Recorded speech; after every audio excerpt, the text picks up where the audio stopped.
सर्वत्र विराजमान परम पूज्य स्वामी जी महाराज व वक्त के अनामी महाप्रभु पूज्य हुजूर महाराज जी के चरण कमलों में कोटि कोटि नमन प्रणाम करते हुए आज इस गांव में उपस्थित सभी सम्मानित धर्म प्रेमी भाई बहनों, इस गांव के सम्मानित पिता पितामह, इस स्नेहमयी माताएं बहनें, नौजवान साथियों व प्यारे बच्चों तथा अपने सभी सत्संगी प्रेमी भाई बहनों, आप सभी के चरणों की धूली अपने मस्तक पर लगाते हुए आप सभी को मेरा हार्दिक जय गुरुदेव।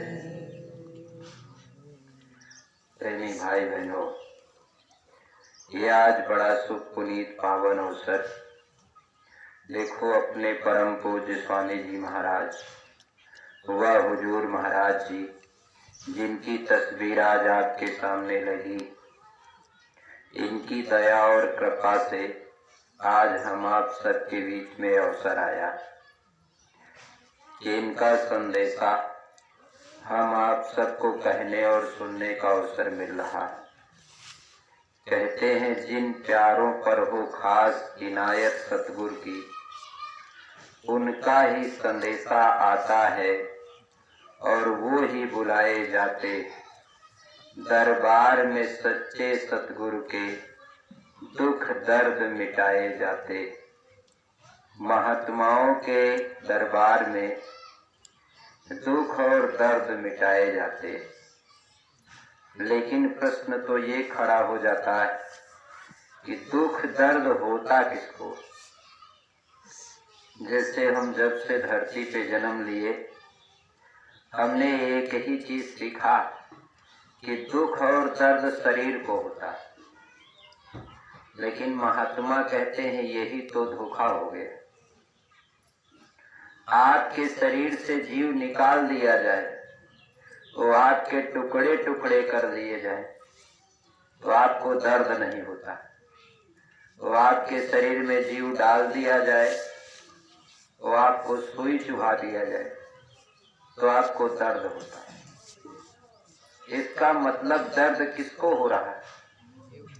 जीव को हो रहा है।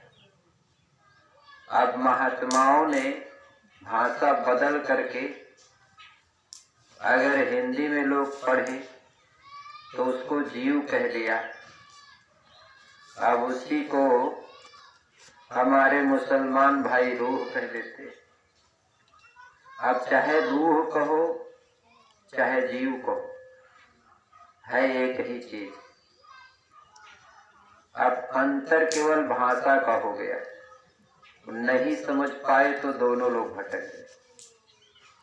अब आप रहबर कहते हो, ये लोग उन्हीं को अनामी महाप्रभु कहते हैं। रहबर भी वही है और इनका मालिक प्रभु भी वही।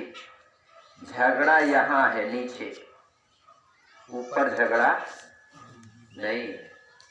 जब यहाँ से जीवात्मा इस शरीर से निकलती, किसी कामिल मुर्शिद फकीर, किसी संत सतगुरु से जब रास्ता लेते, तो ले करके हम लोग इस संसार में बैठ करके किसी मानव मंदिर में, आज हिंदुओं ने इसको मानव मंदिर कहा, मुसलमानों ने इसी को जिस्मानी मस्जिद कहा। ये जिस्मानी मस्जिद, जो जिस्म की बनी हुई मस्जिद, यानी हाड़ मांस हड्डियों की, ये असली मस्जिद, ये असली मंदिर ये। और बाकी हम लोग अपने बैठने उठने के लिए बाहर मस्जिद मंदिर बना लिए। वो एक स्थान है जहाँ बैठ करके हम खुदा की इबादत करेंगे, हम भगवान का भजन करेंगे। लेकिन खुदा उस मंदिर मस्जिद में नहीं रहता, खुदा इसमें रहता है, ईश्वर इसमें रहता है। अगर ये ही ना हो तो उसका कोई वजूद बचेगा? इस संसार से सारी जीवात्माओं को अगर खत्म कर दिया जाए तो मंदिर मस्जिद का कोई वजूद रहेगा? कोई मतलब नहीं। लेकिन देखो, ना समझी की वजह से आज संसार में हम लोग मंदिर मस्जिद में लड़ गए। हम मंदिर मस्जिद में लड़ते लड़ते सुकून शांति ढूंढ रहे हैं। महात्मा कहते हैं जहाँ शांति है वहां आप जाते नहीं, और जहाँ शांति नहीं है वहां आप शांति ढूंढ रहे हो। आप आपस में एक दूसरे को छोटा बड़ा बना करके शांति ढूंढ रहे हो, कहाँ मिल सकती है? आप एक दूसरे से प्रेम प्यार ना करके नफरत पैदा करके शांति ढूंढ रहे हो, कहाँ मिल सकती है? आप किसी को दर्द पीड़ा दे करके शांति ढूंढ रहे हो, कहाँ मिल सकती है? अगर शांति चाहते हो तो किसी को सुख दे करके ढूंढो, किसी की मदद करके ढूंढो, तब तो सुकून शांति के कुछ फल आपकी समझ में आए। लेकिन हम उधर जा नहीं पाए।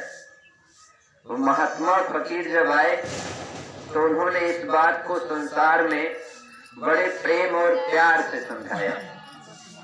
तो देखो, स्वामी जी महाराज कहते क्या थे?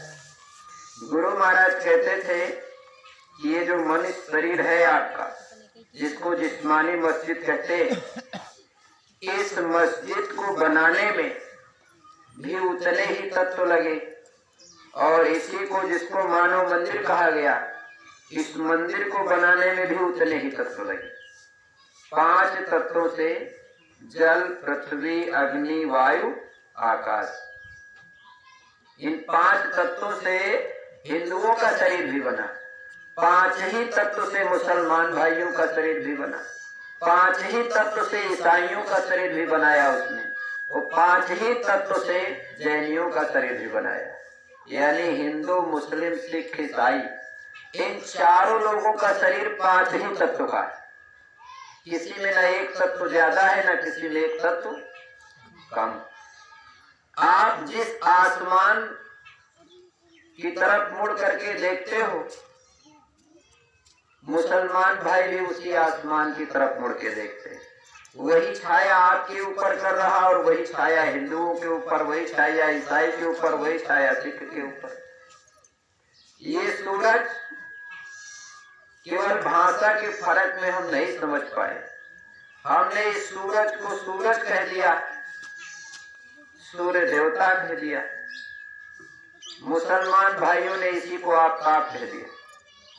लेकिन क्या आफ्ताब कहने से इस सूरज का रंग बदल जाएगा? क्या सूरज कहने से ये बदल जाएगा?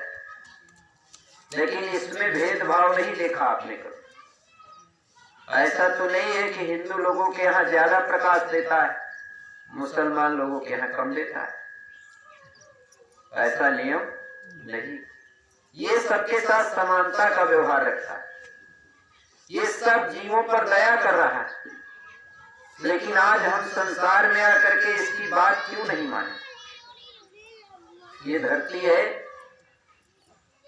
इसी धरती पर हिंदू लोग भी घर बना के रहते हैं, इसी में मुसलमान लोग भी रह रहे हैं। इसी खेती को जोत बो करके हिंदू लोग भी अनाज पैदा कर रहे हैं, इसी खेती को जोत बो करके मुसलमान लोग भी अनाज पैदा कर रहे हैं। धरती ने तो किसी के साथ भेदभाव नहीं किया। उसने ऐसा नहीं किया कि हिंदू लोग जुताई बुआई करके बोएंगे तो ज्यादा उपज होगी, मुसलमान लोग बोएंगे तो कम होगी, सिख लोग बोएंगे तो और कम होगी, ईसाई लोग बोएंगे तो और कम होगी। ये भेदभाव सबके लिए बराबर है, चाहे हिंदू हो, चाहे मुसलमान हो, चाहे सिख हो, चाहे ईसाई। ये भेदभाव हम ले कहां से आए? कभी हम बैठ करके इस चीज को सोचे ही नहीं कि धरती भेदभाव नहीं कर रही, सूरज भेदभाव नहीं कर रहा, हवा चलती है, हिंदुओं को भी लगती है, मुसलमानों को भी लगती है, सिखों को भी लगती है, ईसाइयों को भी लगती है, तो सबको बराबर लगती है। इसने भेदभाव नहीं किया। न जल ने भेदभाव किया। आप नलका गड़वा लो, आपके यहाँ भी पानी निकलता है, और दूसरा नलका गड़वा ले, हमके यहाँ भी पानी निकल रहा है। यानी जल ने भी भेदभाव नहीं किया।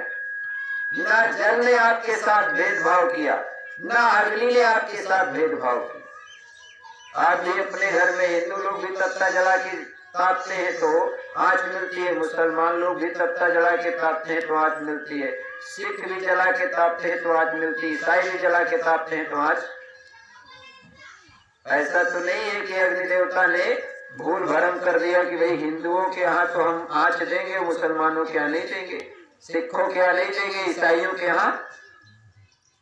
ये पांचों देवता आपको एक सीख दे रहे हैं कि जब मैंने आपका शरीर बनाया है इन 5 तत्वों से, और जिन तत्वों से आपकी रचना मैंने की,